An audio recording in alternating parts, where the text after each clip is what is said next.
So, ayan. Tapos ko na nilagay yung mga, nilagay sa loob yung mga nilabhan ko. Kasi, nagsimula ng umulan yan this afternoon. Uulan siya the whole afternoon. Ang si Kayo, ayan. Kumakain na ng saging. Kagagaling lang namin ng supermarket. Yung vlog ko is laging kagagaling na ng supermarket. O pupunta kami ng supermarket kasi every Saturday and Sunday lang ako makapag-vlog. And Monday to Friday may trabaho. So, wala akong time. So, ayan. Nilagay yung iba, nilagay ni Kayo sa ref. So, ayan, ito. Kasi, alis din kasi kami ngayon. And, siguro pupunta kami na, are we going to Nara? But I hope it will not rain there because this afternoon will be raining here in Kinukawa. Ulan kasi dito sa dito sa lugar namin, sa Kinukawa. Pero sa Nara yung pupuntahan namin. And nag-invite yung kapatid ni Kayo if we want to go to a flower festival. Matsuri. Huh? What? Hana Matsuri. Hana. Yeah, flower. Hana Matsuri. Hana is flower. So, ayan. Magluluto sana ako nung ginataan na hipon tsaka may kalabasa. Nakita kasi yun ni Kayo. Yan, nilabas ko na. Hiniwa ko na rin yung kalabasa. Nilabas ko na yung lahat ng gulay. Bumili na lang kami nito kasi wala na akong time magluto. And si Eder, yung kapatid ni Kayo, naghihintay na lang sa amin na ready to go na kami. Yan, katatapos lang namin kumain si Kayo. Inubos lang niya yung tatapos sila niya yung isang sushi. Nanonood din siya. Ayan, yan. Yung tukol dyan. And baka yung kapatid niya, naghihintay na sa amin sa labas. Kaya hindi namin alam.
Shushu.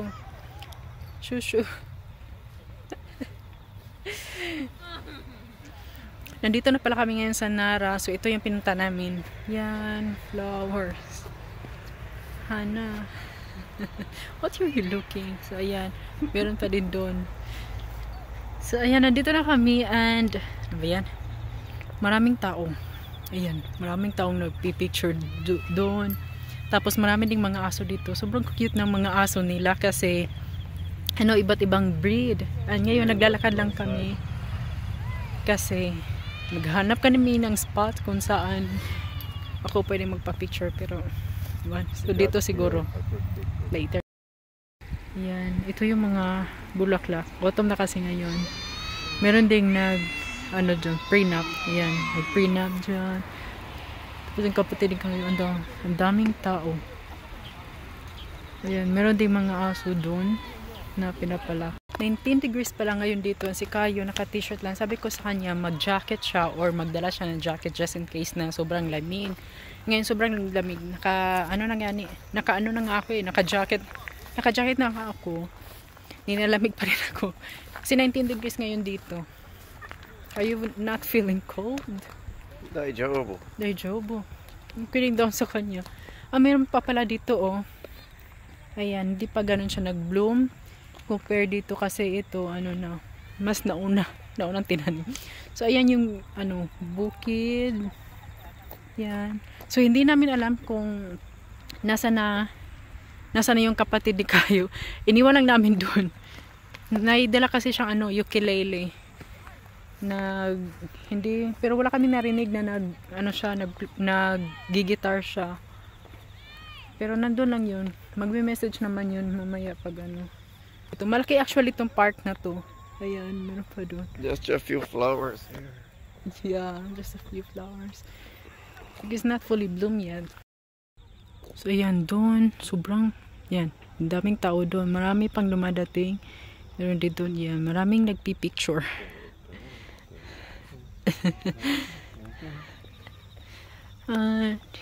Yeah, bundok.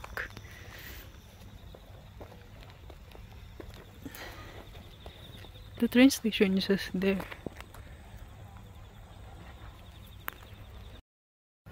So dito kami ngayon sa yan, dito sa malawak na field. Uy. Uy. Diyan sa sa pathway na yan. Diyan sana kami dadaan kasi maraming taong dumadaan and nahihiya ako mag-vlog. And kanina pala, ang daming mga aso pinapalakad nila dito, pinapatakbo nung hindi pa umulan. Nung pagdating namin, sobrang daming aso. Anong cute ng mga aso nila. What you're looking? Seems like you're looking someone. I'm looking the landscape. You are thinking of The mountain. You are thinking of buying this land. Yeah. When I become a billionaire, I wanna be a billionaire. I will buy this land and build my mansion here. And get a lot of macaco, rescue a lot of macaco. Yeah, I will fill this area with macacos, with monkeys everywhere. So this place will be much more fun. More fun, full of monkeys around. For you, but how about me? You enjoy the monkeys too. Enjoy feeding and cleaning their poo. No need to clean the poo. Just a fertilizer. The poo will be fertilizer, the soil. Maglakad-lakad lang muna kami dito ngayon. Punta kami doon. Dito, tapos yeah, doon. Yan. Iikutin lang namin kasi what's the other doing? He's playing the ukulele. Yeah, he brought his ukulele. Nag-ano lang siya doon, nagigitar. Next autumn, mas maganda itong puntahan next autumn kasi dito lahat katulad doon sa doon na maraming bulaklak. Mag-iingan nito din yan dito hanggang doon. Sobrang lawak nito. Tapos maliit na bukid doon. Yan. Yan si Kayo kung saan siya pumupunta. Pag kasi abandoned, sila ang dalawa ng kapatid niya. Mahilig kasi silang pumunta sa mga abandoned hotel, abandoned house. At hindi sila takot. Hindi sila takot pumasok sa loob. Ayan. Akala niya abandoned. Temple yan. Ano kaya to? Parang ito ata yung kinakain ng kinakain ng tawag dito. Squirrel. This is what the squirrel eat, right? Hindi pala siya temple. Yeah. What kind of trees is this? Takot akong maglakad-lakad dito kasi baka may ahas, ganun. It would be very nice if there are monkeys in this tree. Without monkeys, just boring. Just boring, like now, it's just boring. There's even spider there, baby. Right? You dance a shushu.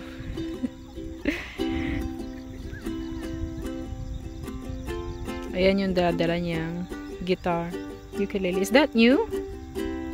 Is that new? Yeah, it is brand new. It's nice.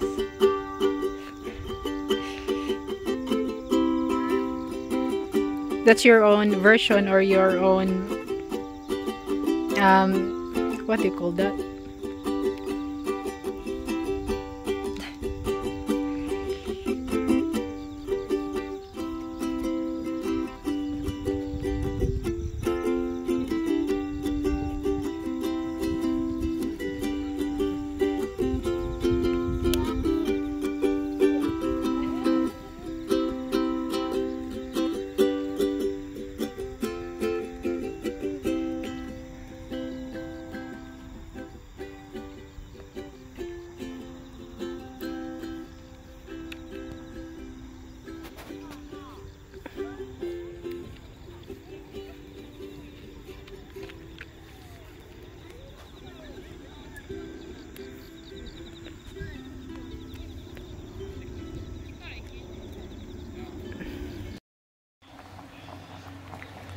Ayan, nakapagluto na pala ako.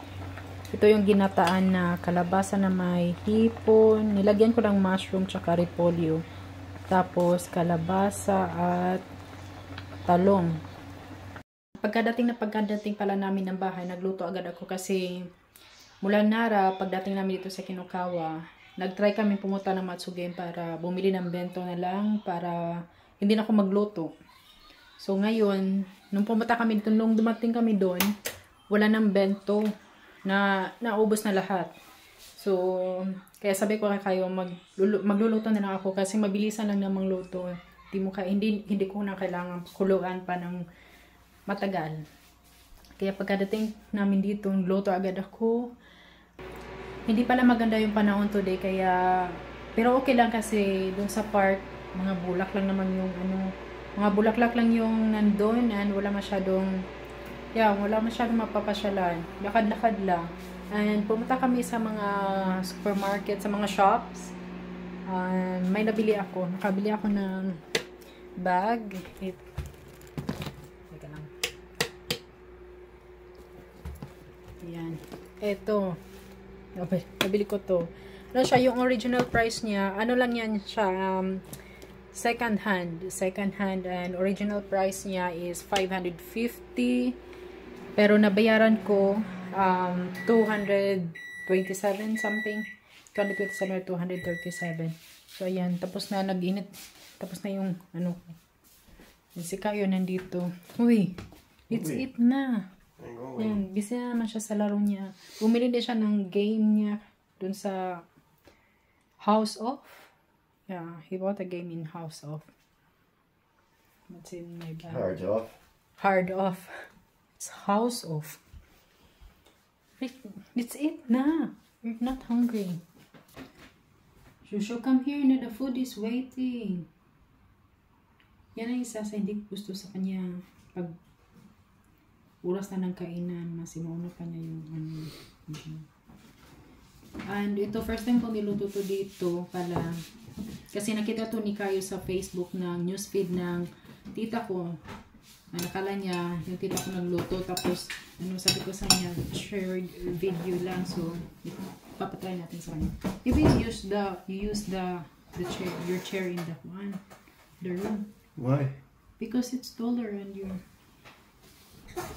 this one is taller. Upset because I disturbed your plane. Kasama pang short yun.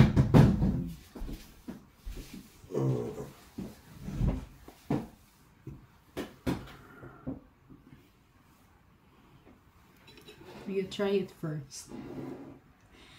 Lahat kasi ng pagkain na lahat ng niluluto kong ulam para sa kanya masarap, pero hindi ko alam kung ano totoo.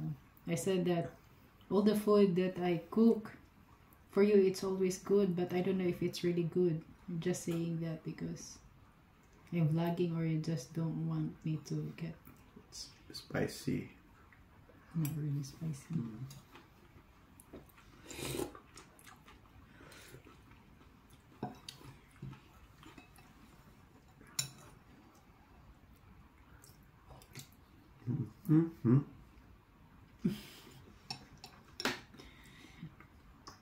You try the ebi. But you have to peel. You know how to peel. You have to take it off the Kinain niya pati shell. You have to do like this.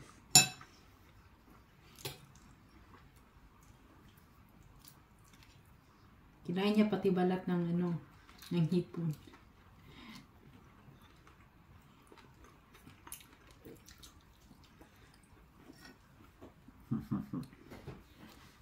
Pagkatapos ko lang pala mag half bath, hindi na ako naligo kasi sobrang lamig and gusto ko na rin matulog. So na lang ako, naghilamos, tsaka nag half bath pati dito. And si Kayo, hindi ko alam kung maliligo siya kasi malamig daw. Are you gonna take a shower? Later.